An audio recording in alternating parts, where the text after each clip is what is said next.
Welcome to the Connected Teamwork Podcast by Growth Leaders Network.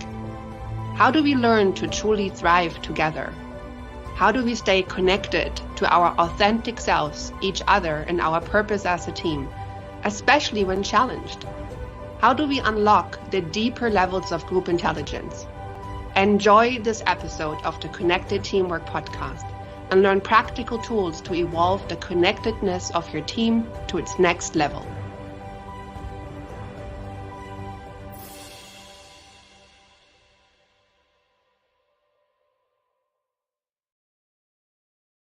Welcome to the Connected Teamwork Podcast. We are here today with Jeff Herman, a senior leader in Kantar, and also with my co-host for Microsoft, Carson Heddy. So glad to see you, gentlemen. How are you both? Energized, enthusiastic, ready to roll. That's right. Excellent. Really happy to have all of us here. Just a little context for this podcast. In this podcast, we're looking and walking and talking with different leaders and talking about what is it like to be connected and how do we build connectedness in teams. And there's so many different facets to it. So that's why I love having all these different voices on this podcast. Jeff brings a very unique perspective. He is a senior leader in Kantar and is an innovator, I would say, in the sales space. He's worked in many different capacities in sales, in different leadership positions, and he brings all of that to our conversation today. And I'm so looking forward to our conversation today. So, Jeff, first question to you: when you think about building connectedness in a team, first things that comes to mind. First thing that comes to mind, connectedness.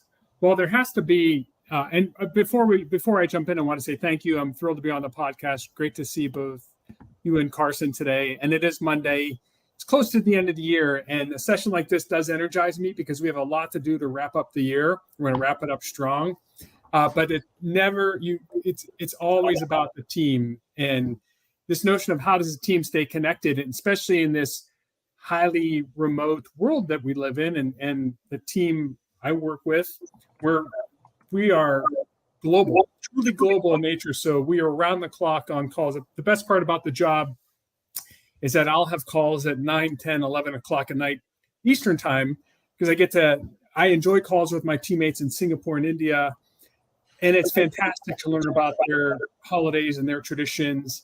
And you just build a really strong relationship, even though you are, connected virtually, so to speak. But it really is about having that sense of goal and shared mission. So you definitely need a shared mission, and you definitely have to have clarity on what you're trying to achieve. But then you do it in a way, something I have to remind myself a lot of is empathy. Because of the fact that I mentioned that there are celebrations and bank holidays in different countries, and you're ready to go and you got to get things done. Look, there's a bank holiday in the UK, put the brakes on. So you still have to acknowledge that there are personal lives as well. But that's really what I enjoy about working on a connected team is just living in that dynamic space. Yeah, I love that a lot. And Jeff, as Hilke mentioned, you've got a very diverse and eclectic background. You've done a lot of different things from a leadership perspective, but also as an individual contributor. One of the things that I really want to hone in on too, and Hilke will talk more about this, but the importance of every role in enabling and empowering folks to be their most connected. And you hit on this a little bit, right? With the mission, the shared mission, and the clarity. A lot of times our senior leadership will set the tone for these things, but we've also got to make sure it doesn't turn out like that game of telephone that we played in preschool and kindergarten, where the message comes down, but then we lose it in translation somewhere along the way. How have you, in different roles that you've played, how have you found it effective in being an enabler for connectedness in your teams? That's a great question. I really like to think like a media publisher. And what does a media publisher do? Think of, say, the Morning Brew email newsletter. What do they do? Every morning around 5:30, I believe, that newsletter hits your inbox. We're all creatures of habit, and we all have behavioral expectations. And so to the extent that to stay connected, really it's about setting up a process and a rhythm and reporting. And it's constant reminders, or I'll call it reinforcement of the strategy. And so, like, for example, right here, this is our Kantar Spark framework. We shape the brands of tomorrow. And literally every action we take is always ladders up to the mission, right? And so if it's the strap line, or if it's what we are or what we're best at, all of our actions and activities always point back to one of these core values or behaviors. And so it's a constant reminder and repetition. And if you think like a media publisher, consistently, setting an editorial strategy with your team, and that's goals, right? But then acting like a publisher to make sure that your audience, who is your team, gets the message and gets reinforced with the message, and you provide them an opportunity to feedback and to ask questions. And so it's important to have a process going out, but then also have a really strong and open feedback loop. And naturally, I do think like I'm programming a TV network in the way in which I communicate to the team. And so, for example, we use Viva Engage. We're a big Microsoft Teams shop.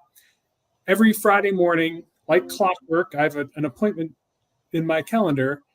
8 a.m. every Friday morning, I publish kind of the week in review, and I tag everyone that did great things. And I share our goals and accomplishments. I share our focus areas. I ask for help, and we all work on areas where we need help together. But I try to really use our collaboration platforms to the fullest extent, because of the networked nature of our team across so many time zones. You have to rely on collaboration tools like that to be very effective, because the inbox is too one-dimensional. Yeah, I'm going to make a quick comment and then kick it back to Hilke, but I couldn't agree more. I recently took on a new role and lead a different team. And the things that I learned very quickly from old roles that I had served in was how important it is to really build that infrastructure of communication, right? Just the things that you just articulated, Jeff, some of these things, putting them in place, it takes a little bit of cycles, but it's worth building that. I always like to say, you've got to, before you can feast, you've got to set the table. And making sure that you have these chats that are open where you're communicating, doing that daily rhythm of even just sending that note, that the update, recognizing people, those things go such a long way in building that community and connectedness. What are your thoughts, Hilke? So I love that. And the question in my mind is, how do you help people to find themselves in those messages, right? Because I know that when I do that media broadcasting to my teams, or when I work with clients in culture change or whatever, there's always this moment of, you throw the ball and is it being caught? And are people going to throw it back? And are we actually playing ball together? Or am I just, doing midget golf or like practice golf and shooting balls into the net? Like, what's going on here? So how do you make sure that people actually catch those balls? Constant struggle. In fact, the monthly all hands, I have to remind myself that it's not just a one-way like readout, right? It's just not blasting. And I'll go back. I really, really do think like I'm a media publisher. And who's the audience? Who's the audience? What's the audience target? Very precisely audience target. What are their behaviors and expectations? What's their persona? What are their triggers and touch points? So who truly are they? I work with a lot of researchers, and I work with analytics-minded professionals, and so they're wired, and trained in a very specific way. So who's the audience? What will resonate with them? What are we trying to do? What are we trying to say? And then what's the outcome we expect? And so from that standpoint, all the communications, that dialogue really has to be tuned accordingly to get feedback. And it's a test and learn. You know what I mean? There's the blast mindset, but you have to experiment. And I tend to work with a lot of young professionals as well, which is a blast. I still think I'm 25, but I'm not. But I swear I think I am. And I'm like in there like, yeah, let's do this. And that's the other, I told you I was going to start to ramble because it's been a while since I've been on a podcast. But the other thing about the team, I have 2 clients to worry about. all day, every day, 24/7, 365. I have 2 clients where I'm the global lead on. Obviously, I'm extremely passionate about those 2 clients. I know a lot about their business because I get inside to really engage with them on a consistent basis. Well, my peers, my team and the extended team, they may have to, work across several more clients than I do. I have 2. I have a luxury of having 2 very large global relationships. Well, I also have to be mindful of the fact that this person I'm speaking to might have 10 to 15 different projects they're working on at any given point in time. And so how do I make sure that I come in relevant, engaging, not demanding, excited for the challenge, but not assuming that they're as passionate about this specific thing that I am, right? And so I try to convey the passion and show the importance of how this really makes an impact on the overall business, and their specific role makes a big impact on the business.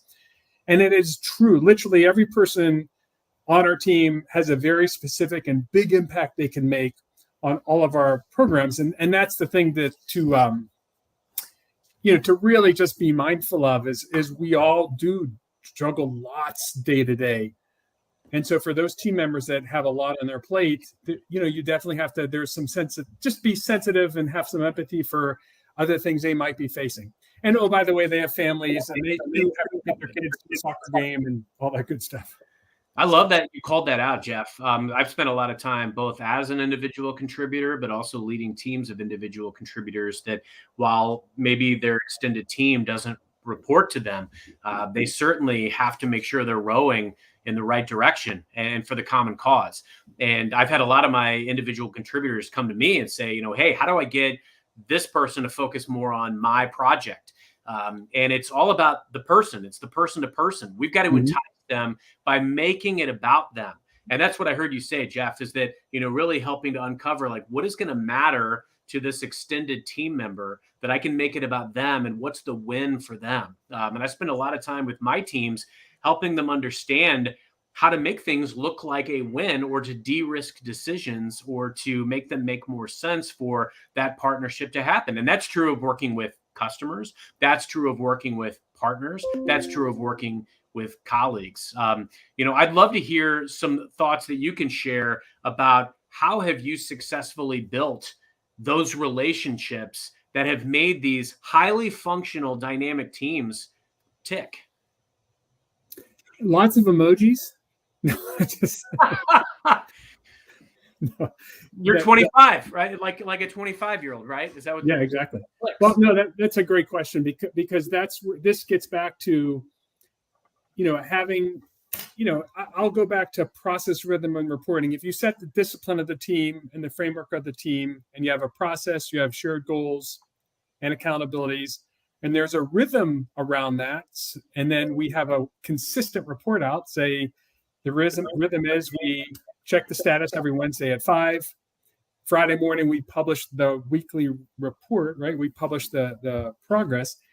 What's around with that process humming underneath the team, you can then leave open those spaces to have more engaged dialogue because that I won't quote Jocko, but discipline equals freedom. So around that process, you really have to just be available. And that's the one thing that's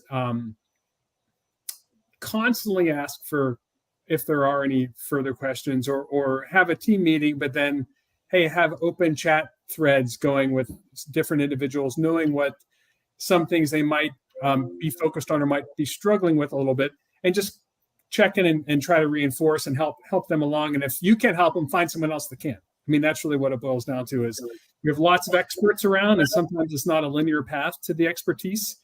But there's always somebody that's willing to help. And that's the thing I really like best about this organization is everyone is so engaged and really it's a very collaborative atmosphere where we're always there's very, very helpful colleagues. I love this balance between the firmness of the discipline in which there's freedom and also the flexibility of the open thread and making sure that we actually have the real conversations. Now, with all due respect, Jeff, you're not 25 anymore. You've been at this for a couple of decades, right? So what would you say you have learned? What are some of the harder things you have learned in building team connectedness? And maybe give us an initial insight about that before we take the break, and then we continue that after the break. So what are some of the harder lessons you've learned, given that you've been at this for a little while, Jeff? So I like to think, well, here, look, hustle. This is literally right here on my desk, right? I did a spell, so I'm worth a large corporate enterprise now, but did 10 years as a pure entrepreneur. Eat what I kill. And so that hustle mindset, that hustle mentality has never left me. And in fact, even years at Nielsen before, I was always an intrapreneur. Then I went full entrepreneur. Now I'm back to being more of that entrepreneur mindset, but thinking like an entrepreneur and thinking like we must succeed. We have a goal. People are counting on us, right? Because growth is about supporting the team, and success means more opportunity. So when you are asked to hit a number, it's because there are goals for the organization. Goals means there's people, there's employment, there's growth. And it's a lot more fun to be at a growing organization than not.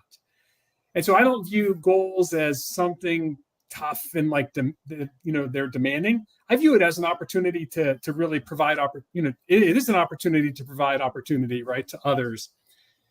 And so I've learned that I personally love the go, beg for forgiveness, don't ask permission. I get in trouble a fair amount, to your comment before, Carson. I try to eat the risk for the team. Like if we make a decision, I say, listen, this is what we're doing. I own it. I'll take the heat. I got you covered. But I feel I lean in harder than I should sometimes. And so I do go back to, while I might love being on a call at 10 o'clock with my colleagues in Singapore, some of my team members may not. And that's fine because we're all, my kids are older and there's nothing on TV. So this is kind of fun. So I kind of, work to me is like my hobby, I guess. It's sport. I see it as sports. I'm not a sports guy. I'm a business guy first and foremost. And so that whole concept of really moving fast and getting after it, I got to be careful because I've been told, I still have notes. People have like slipped me in meetings like, hey, tone it down. Just dial it back a taste, just easy. So. I love it. So we're going to take a short break. After the break, I want to hear more about how do you inspire hustle in others while staying empathetic with where they're at, because 11 o'clock calls with Singapore might not be everybody's idea of a great evening. So we'll hear more after the break. You are listening to the Connected Teamwork podcast by Growth Leaders Network. Do you want to learn more about building the next level of connectedness in your team? Please contact Growth Leaders Network on LinkedIn. And now, back to the show.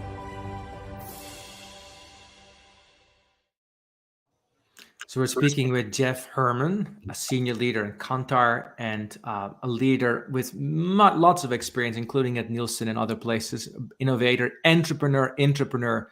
We talked about hustle, Jeff. How do you inspire hustle while being empathetic? Well, over reliance on passion and energy.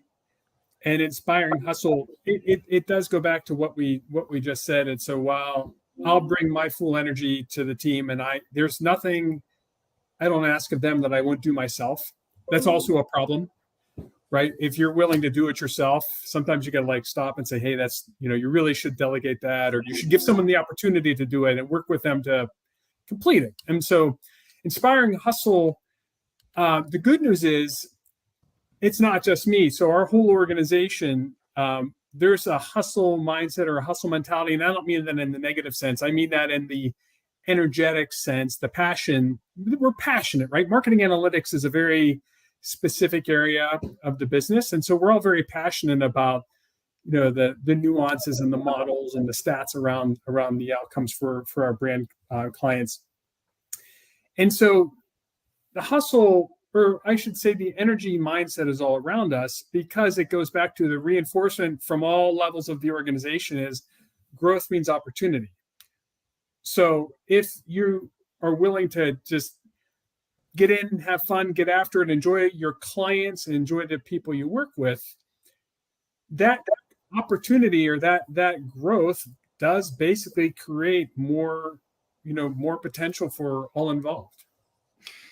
Jeff, one thing I've noticed, look, the best enablers, the best multipliers, they read the room and they know the people that they're working with and that they're connected to, so that they can get the most out of them and the best out of them, right? I mean, we each bring our own unique superpowers and passions and strengths to the table. And ultimately, the way we become a multiplier is by finding out what are the unique skill sets and superpowers of everybody that we touch. How do we help them shine? How do we help them be their best selves? And I think that partly, is a continuation of what you just articulated. One of the things that I know you're really passionate about, because I know you talk about this, is, that finding fulfillment with mastery of craft, right? I coach and mentor a lot of people. And while we all want to level up, and whatever that means for every individual, whether we want to get better at what we do and master our craft of what we're doing, or we want to move to the next level, get promotion, be a team leader, whatever that is, it all comes down to mastery of craft, becoming the obvious choice for what you want to do next. And while that doesn't guarantee fulfillment, it certainly can help propel you on this journey that you want to go on. Part of connected teamwork is also not only finding these components for yourself, but also helping others to master their craft and level up. How have you historically viewed mastery of your own craft, but also parlay that understanding into helping others master theirs? That is a great question. Hilke, were you going to say something? Okay, that's a great question and a work in progress, because mastery of craft, it goes back to goal setting, long-term goals, and then milestones to get there, right? And so sometimes when you master, what's your time horizon? So over the course of 10 years, obviously you can master a craft if you work hard enough. What's the realistic expectation set for specific mastery in an area? And I think the more we contain things we want to master and have incremental progress towards that goal with the consistency, with the process behind it, in 6 to 9 months, you turn around and say, oh my gosh, look at how far we've come. And so that mastery of craft comes through consistent documentation and a consistent feedback loop. And so, there's so much subjective in our world. Like a lot of times we'll get an email from a client and we all chat about how we want to respond, and you want to leave people space for how they want to position it. But being the voice of the client, the ultimate voice of the client, as far as final edit rights, right? They tend to run it by me to get final edit rights to use things like TLDR, the little code language that the client uses internally.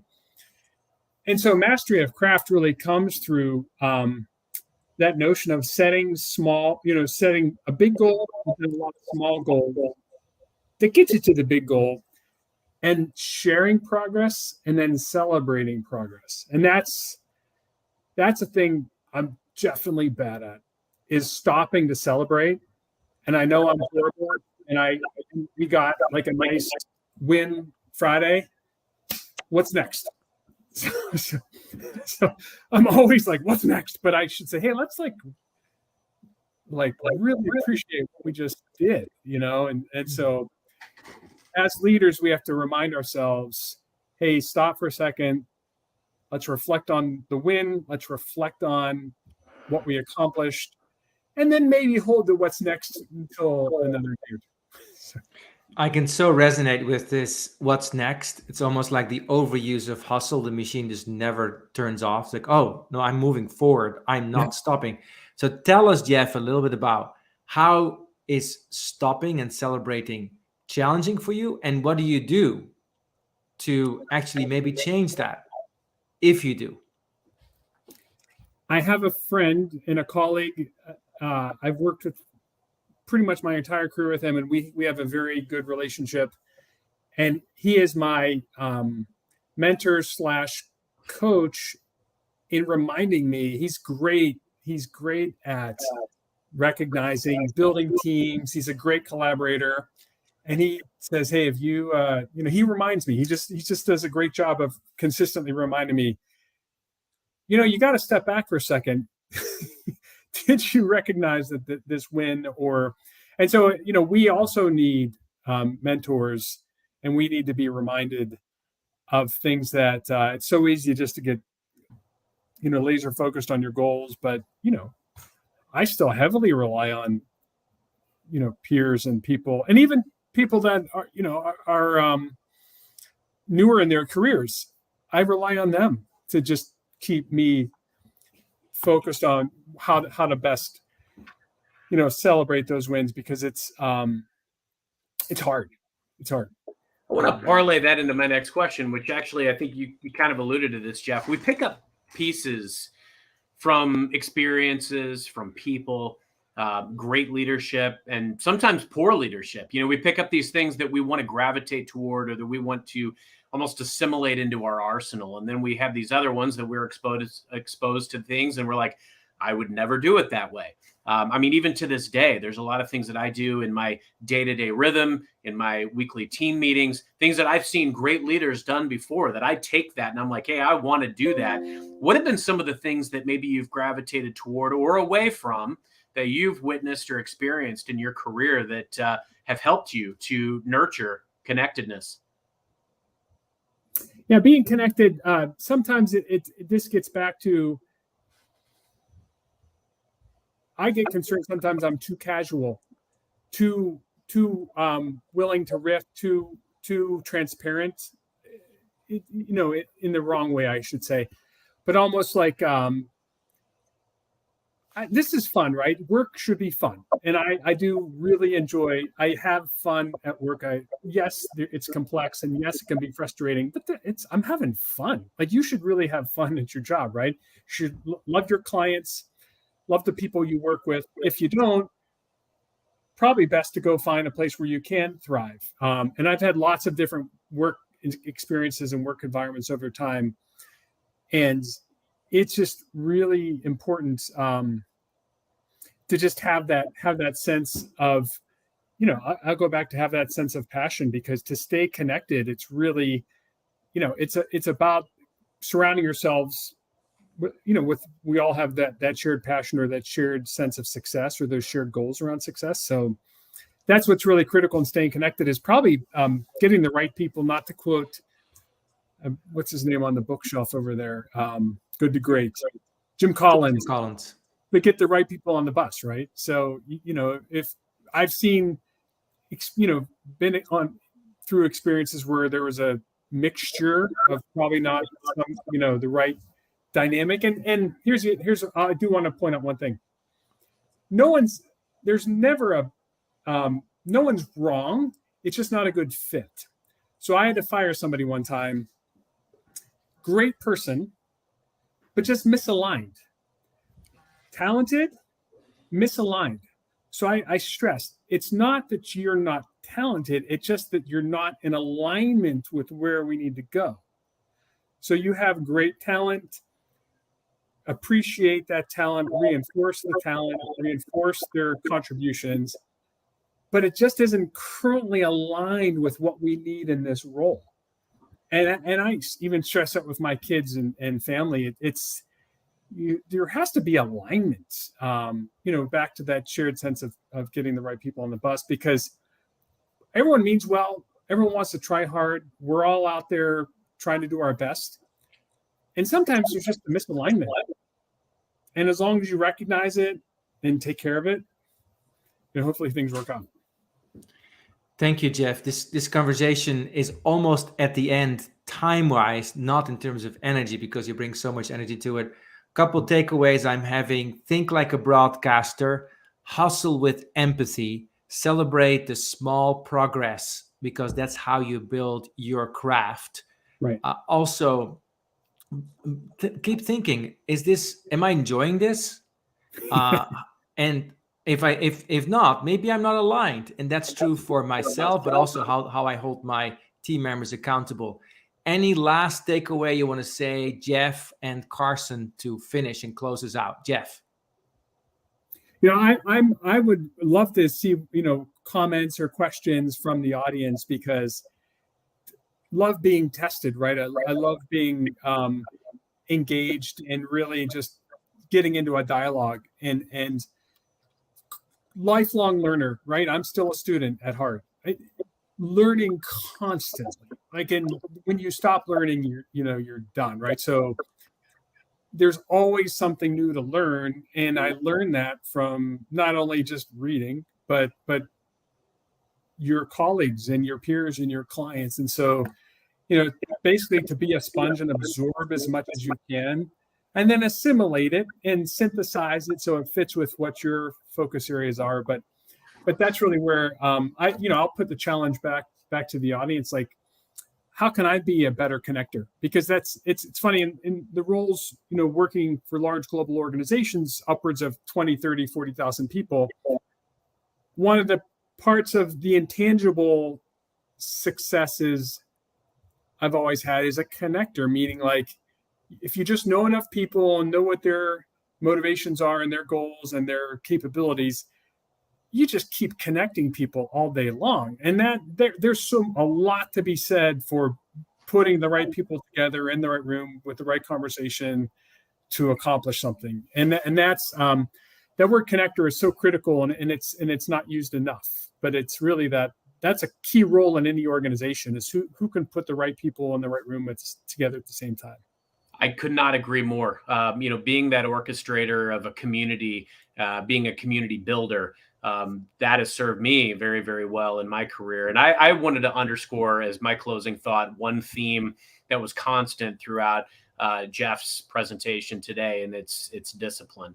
How important and impactful it is to understand the value that discipline brings in patience, in your career, and in relationships. The understanding that you've got to play the long game.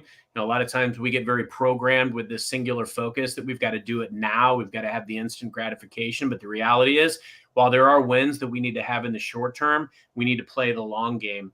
And then lastly, that, frankly, from a discipline perspective, even just in how you conduct yourself, how important it is to really have that attribute, because it helps you play the game very effectively when you're working to hustle and meet everybody where they are with empathy.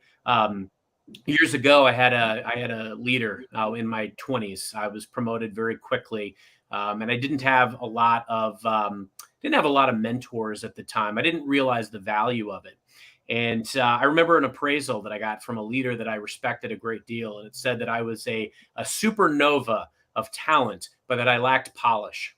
And I didn't know what it meant at the time.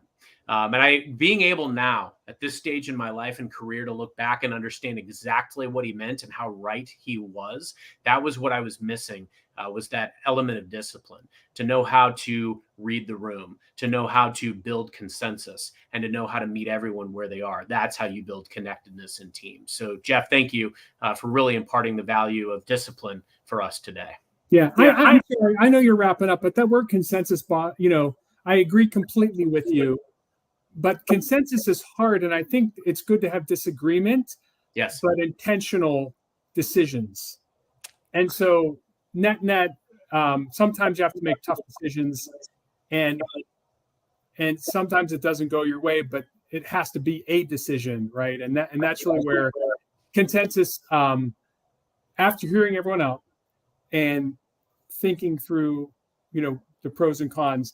But then it's so important to make a decision and then evolve, right? And so that's really where that word consensus is like is that called a trigger word for me? I don't know. Everybody needs to be heard, but at the end of the day, to your point, the needs of the many outweigh the needs of the few, right? So you got the decision at the end of the day that is going to govern all, and everybody's got to buy in. I believe that people will follow if they feel that they've been heard and that they're a valued part of the team. So I would agree with you. Yeah. Cool. My core takeaway after all of this is I see Jeff's eyebrows go up a lot, which to me means this, like, I'm excited. Like, oh, no, that, oh, that, oh, that connection to that ongoing hustle of I'm going to learn something, I'm going to help, I'm going to contribute something, I'm going to connect. I'm here for it. So thank you so much, Jeff. Thank you, Carson. If you've been listening, thank you for listening. I hope you heard something that you find valuable that you can apply right now to build your team to be more connected. I'm one of your co-hosts, Hilke Faber, and we'll see you next time, always Mondays at noon Pacific time at Connected Teamwork. All right. See you later. Thank Bye, you. everyone. Had a blast.